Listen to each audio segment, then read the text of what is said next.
If you're tired of arguing with strangers on the internet, try talking with one of them in real life.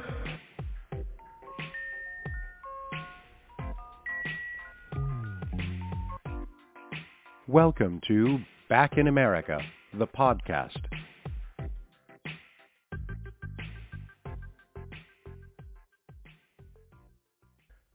I'm Stan Bertolo, and this is Back in America.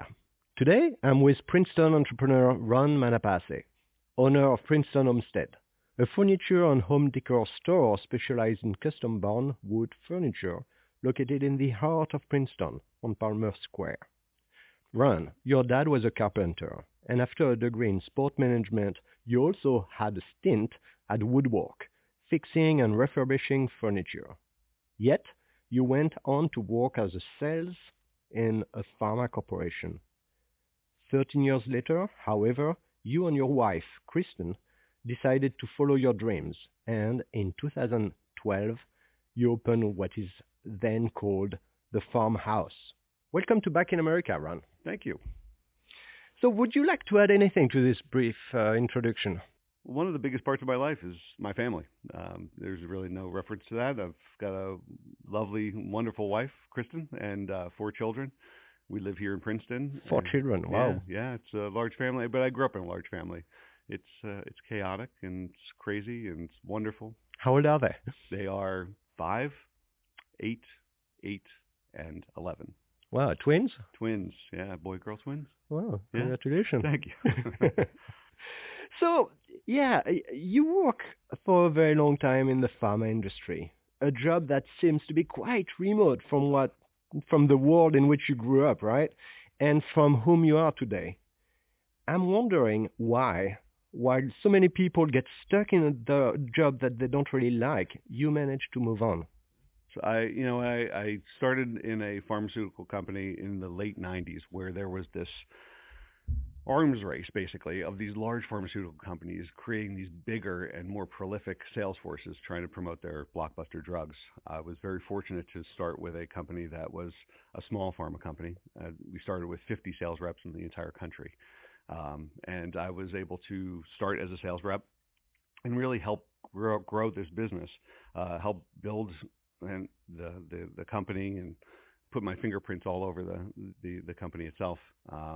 So I started as a sales rep, became a sales manager, started managing other sales reps, and then got into analytics, and then became a regional director on the West Coast, where I had about 100 sales reps or so up and down the West Coast. And then there was an opportunity to move back to where I came from. I'm originally here from New Jersey. I became a state lobbyist, so I was working with politicians and found myself negotiating contracts with both private payers as well as state Medicaid people that were on government plans. So that's what I was doing in pharma. And at a certain point, we were bought out by a Japanese company. We had become a mid-sized company, and the company had changed, and there was a downsizing during the Great Recession. Right. I started interviewing with other companies and realized what we had with this small pharma company and building something was pretty special.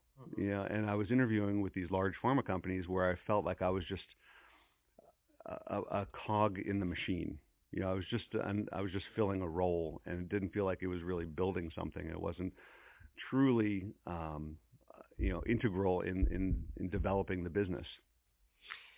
At the time, I mean, could you have seen yourself working all your life in this job or in the pharma industry, or were you sort of back in your mind thinking of doing something else at another period of your life?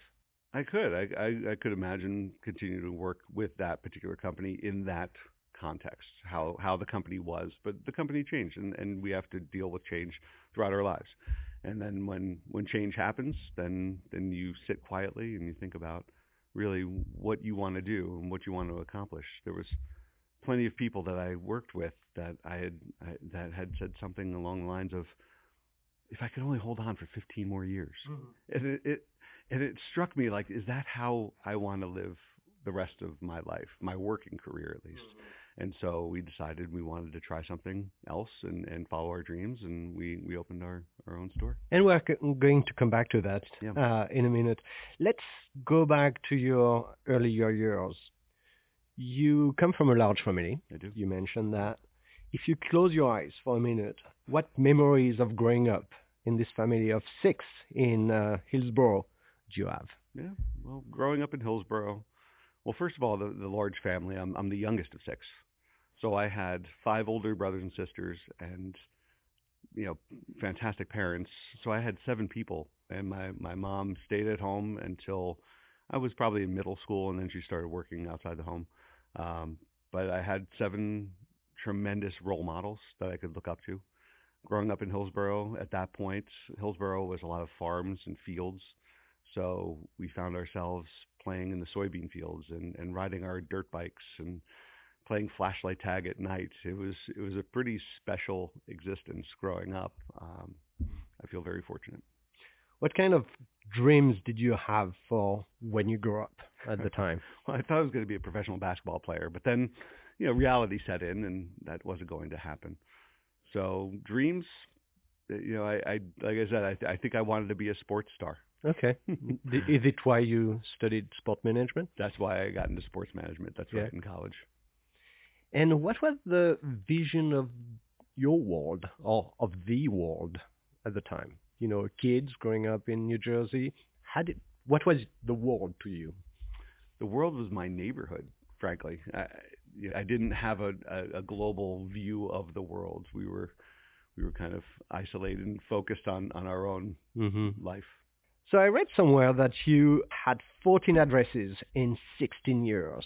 That's quite a lot. Well, out of college, I started working for a retail organization, and there was opportunities in multiple locations. So I started managing sporting goods stores, and there was different opportunities in different stores. And so I was basically the cleaner for this company, and going and making efficient changes to all of these stores, and eventually found my way out to California, where I was managing 2 stores out there, and then moved back to New Jersey, and that's when I started the Pharma career. Okay. Yeah. What states did you prefer at the time? Well, I lived in Monterey, California. That was pretty special. But I also lived in Cleveland, Ohio. That was pretty special too. So, would you say that the culture is different from a state to another? There's no question. I've lived in, Ohio, California, New Jersey, Virginia, Atlanta. So there's no question. And it was one of the best things about traveling and moving to all these different places is all the people that you get to meet, all the different perspectives. It's fascinating. All right. So California might be your choice. Would you see yourself living there again, or? Well, I've lived there twice now, and we certainly enjoyed it. But for Kristen and I, family is key, and that's why we moved back to New Jersey. And I wanted to see my kids growing up with aunts, uncles, cousins. I grew up in a large family, as we mentioned, and that was a large extended family too. And I valued that in my youth. So I wanted to provide my children the same opportunity to really be very close with our family. So yes, I enjoyed California, but the roots are here. Yeah, that's true. And frankly, when we moved back to New Jersey, we looked all over New Jersey, and we landed in Princeton because we felt like this is about as good as it gets. It's a pretty amazing space. There's people from all over the world here. It's just a function of the university. And as you walk down the street in this, almost suburban town, you'll hear 5 languages spoken. That's very strange. Usually you only get that in a metropolitan city, and I'm glad that we were able to give our kids that worldview. Growing up in Hillsborough, we really didn't have a global view of what how big this world is, and I'm glad that my kids have that. So after college, you worked for a sports store, got to travel quite a lot. Yeah. Then moved back to New Jersey, worked in the pharma industry. Yeah. And then this recession happened, and you and your wife decided to open what is now called Homestead. How did that happen? Why that store? And so we understand why in Princeton. Hmm. But why that kind of store? Well, when we were looking at different opportunities, when I was trying to figure out what I wanted to do with my career, my brother owns a store as well, and so as I was looking at other opportunities within the pharma industry, I started talking with him and determined, I opened up his books and determined that we can really do that. There is a market for this here in Princeton, what we're doing. And I think that that was really the key driver. Like I said, we sat and we determined that there was this a niche that we could fill. Mm-hmm. Yeah. How did you do that? How did you determine that? Did you do any market studies? Well, there's really nobody doing what we do in Princeton or the surrounding area, quite frankly, in regards to bringing some of the artists and the makers of this world, Mm-hmm. bringing it to this community. And it's a community that supports the arts, which is right for what we do. We have an amazing theater in McCarter Theater here in town, and we have fantastic museums in town. It's people that really do appreciate the arts, and what we're doing is something that's very artisanal. And so we saw an opportunity, and we decided to take a leap of faith. So while working at Homestead, what are some of the job, or maybe one job, that you are extremely proud of? Well, I was showing you around here in our schoolhouse, and what really drives me, what I really enjoy doing is saving pieces of history, whether it's local or elsewhere. And some of the proud jobs that we've done has been really saving some of the artifacts of Princeton, including a mansion that burned down here in town, including some of the old spaces in town that, otherwise the products and the salvage would have been lost to the landfills. And so to be able to save some of that and then reimagine these things and build them into furniture and pieces of arts and decor that people can appreciate and have give us an example, a concrete example of how you transform an object. In that mansion that I had mentioned, we went in and we pulled out a lot of the pieces, the mantles and the clawfoot tubs and things like that. But one of the ones that's a project that's on our radar right now is a couple of elevator gears that we've pulled out of there that we will be taking to a welder to reimagine it as coffee tables. And these are pieces that have provenance. These are pieces that have a history that are hundreds of years old and cannot be recreated. So as you said, we are in an old schoolhouse. This is an audio show, so people cannot see it. Describe it and tell us what you're going to do with it. Yeah, well, the schoolhouse turned 100 years old this year, so it was built in 1920. It's been used as a schoolhouse, and it had several other uses after the 50s. But we purchased the schoolhouse and would love to reimagine this space, just like we reimagine a lot of artifacts. We'd like to reimagine this space down the road. What are your influence? I mean, obviously you opened that store, and it's quite unique, at least in Princeton. What do you look up to as being some of the strong influence for what you do? I think the strongest influence that I've had in my life has been my dad, who taught me the benefit of hard work and goals and modesty and family, and he's by far been my strongest influence. Okay. How does that show in what you do? I mean, obviously you work hard, but tell me a bit more. How when you do something, does it happen that you think of your dad and you go like, oh, how would he have done that? I worked with my father when he was, he was a carpenter, and I would work on the weekends with him on different projects. And I didn't necessarily know I was actually learning anything. I was just there working with my hands and working with him, a lot of cleanup work and things like that. But out of college, I was poor, like most college, 25-year-olds are, and with student debt, so I found myself going to the Salvation Army and finding old broken down furniture and realizing that I actually had some skills to be able to take it apart, put them back together, refinishing them, and creating beautiful pieces. And I really learned not knowing I was learning. Right. Okay, makes sense. For someone that walks into a homestead, especially a European like me, it looks American. I mean, would you agree that it sort of is the quintessential American home? That's nice of you to say. The comments we get quite a bit is unique, eclectic, things like that. Obviously, we make furniture out of American barns. That's a big part of our business. But we're also bringing in things from all over the world. I mean, I Okay. work with people that are bringing in pieces from Indonesia and Turkey and Egypt, and so it is a bit more eclectic than just the farmhouse style. Mm-hmm. And we want to meet the makers.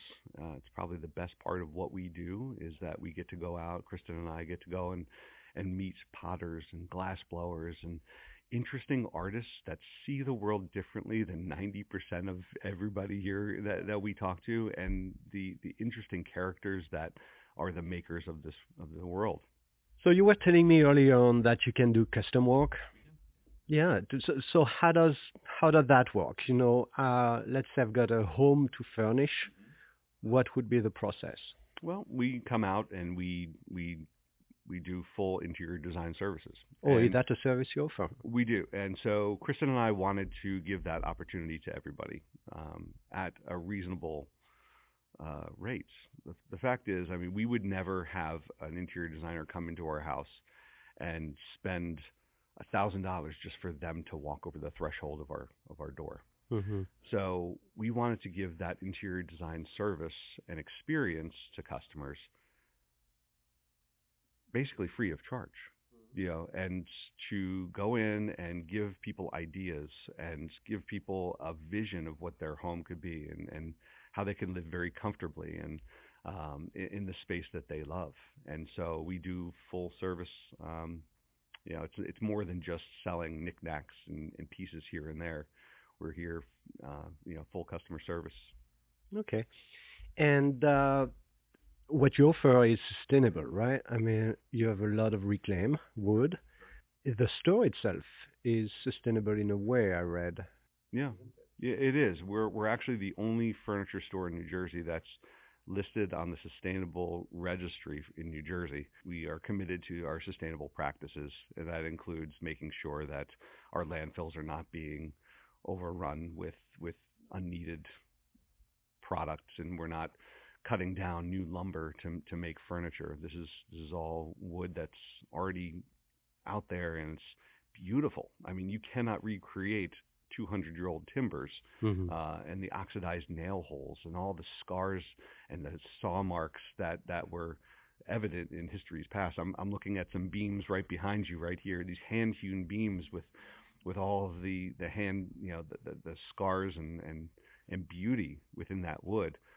It's not recreatable. Right, right. What are some of the challenges that you've faced in the time you've had your store? Well, right now, I mean, we're going through a period that some people are calling the retail apocalypse. There's a wide range of stores that are closing around the country. It's not just locally. A lot of that has to do with changing buying patterns, online sales, and things like that. So one of the challenges we're having right now is the commoditization of products and just trying to find something at the very lowest price that you can find it. And that, unfortunately, ends up looking like furniture that has veneers and that is made with particle board and things like that. And yes, you can get a side table for $100, but it will last you 3 years, and then it's disposable. So that's one of the other challenges that we're finding now too, is a disposable society, frankly. It goes in fashion. You find that in what they call fast fashion now, Mm-hmm. where people are looking for something on the cheap, and our products are not high end when it comes to the expense of it, but it's all stuff that's made to last. Mm-hmm. It's heirloom pieces. These are things that you pass down to your children. So how does someone like you try to solve those challenges? I mean, is it a question of reinventing the experience, the customer experience? It is. It's full service customer experience, and experiential retail is a part of it. And I want people to come in and feel like they're part of the community. You know, what we're doing is a bit of a dying breed, where you have a local shop owner. You know, we get that comment all the time, that it's amazing. You know, this town used to be filled with small businesses, and you're seeing less and less of that. So what we can do is create a meeting place, a place of comfort, where people are coming from all over and feeling like this is a part of the community, that we are the living room of Princeton. Right.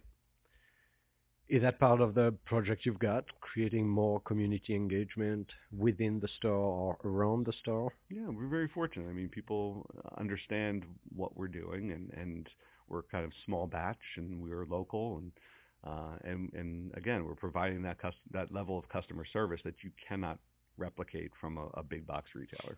Mm-hmm. As you say, the society is changing, this country is changing, elections are coming up. What does that mean to you? Oh, that's dangerous, loaded question, isn't it? Yeah. Whom are you going to vote for? I'm not going to get into who I'm voting for, but you know what I'd like to see from a business standpoint is, whether it's local or national politics, I'd like to see the recognition of the importance of small businesses. Mm-hmm. The fact is, I mean, small businesses represent 60% of our GDP in this country.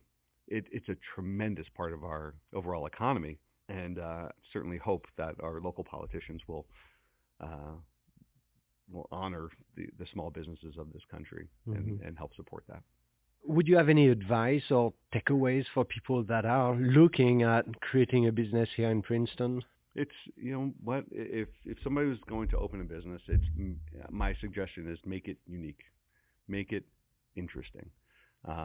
If you're going to try to compete versus Amazon, you're going to lose. If you can bring something new to the table, something that this community will rally around, and there are some small businesses here in town that have thrived, and the locals will support that, as long as it's something that's interesting and something unique and unusual. What keeps you awake at night? Recently? Mm-hmm. Sure. Things like right now we're staring down this public health crisis of a coronavirus. Right. Frankly, you know, I think about my family. That's what keeps me up at night, is the safety of my family. But you know, when it comes to business, you know, this coronavirus, I mean, people could self-quarantine and decide not to go out, and you know, we're seeing shortages of toilet paper and water everywhere. So things like that, just that people are not going to be gathering downtown. You know, that this is a community that everybody does tend to gravitate towards the downtown community, and it's so that does. Have you seen an impact already? No, not yet. Not yet? No. No. Finally, I always ask the following two questions at the end of the interview. And the first one is, what is America to you? I mean, it sounds cliche, but I mean, it's a society of self-reliance, that we can build something, that we can make something for ourselves. You know, my family immigrated to America 100 years ago. And from where? From my father's side is from northern Italy. My mother's side is more Poland, in that area. But one of my grandfathers was a coal miner. The other was a car mechanic. And that they instilled values in my parents. And then they passed that along to us. And we were able to build something for ourselves. All my brothers and sisters, I'm proud of every one of them and what they've accomplished throughout their lives. But the fact that we've started in this country with hopes and dreams, and that we could build something great for our families, that's what America is to me. Okay. Anything new that people are going to see at the store pretty soon? You know what? I showed you our bus. I hoped that they could see our bus. We bought a vintage bus that we are going to renovate And I hope to see that on the streets here. Yeah, in 10 years from now, when I see the shape of it. I'm not afraid of projects. Yeah. Good, well, Ryan, thank you so much. Thank you for your time. Thank you. Thank you for listening. If you like this show, share it with your friends. And if you have a minute, do leave us a review on Apple Podcast. It is extremely important to help other listeners discover it. I am already recording future episodes, so stay tuned and see you soon on Back in America.